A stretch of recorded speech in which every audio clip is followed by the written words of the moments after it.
markers for the effectiveness of our practices?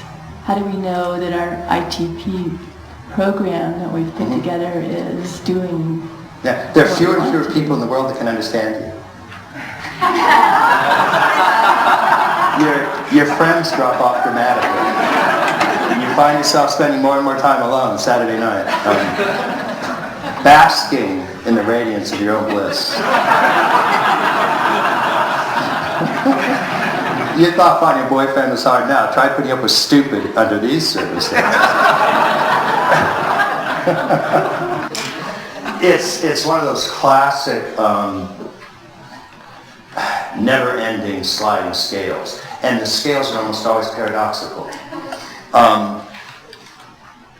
The first thing that doesn't happen is it's not that you have less pain. And it's not that you have less turmoil. It's that you become more accepting of it. In some ways you become more sensitive the more you grow. And the more sensitive you are, to other people's suffering. And so it's really, your capacity to get hurt is going to increase dramatically.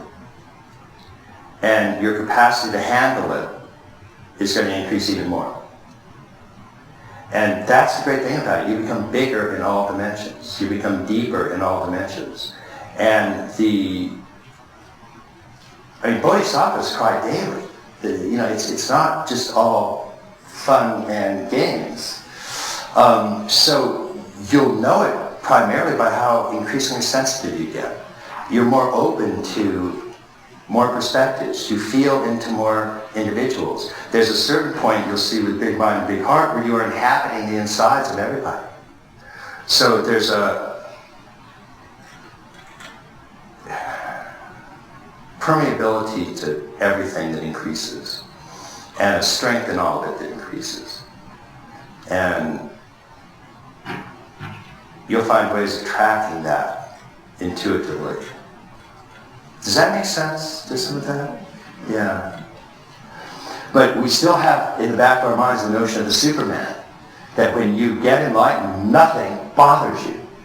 You have no pain, you have no suffering, it's just, you just breeze through life like some sort of cross between James Bond and Catwoman. And it's just not how it works. What happens is that your capacity for all of this gets much, much, much more sensitive, and your capacity to handle it outpaces that.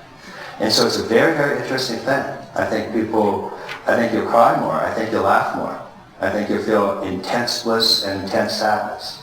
There's a sense in which you will cry for every sentient being alive. It will tear your heart out. And you will also know that there are no sentient beings to awaken. And that will give you more joy than you can imagine. And all these things, the glorious, grand mixture of all of that, it's extraordinary. And it all continues to arise, but it self-liberates in its own space. But if you're not getting more sensitive to all these things, then I think you're really doing something wrong. Yeah.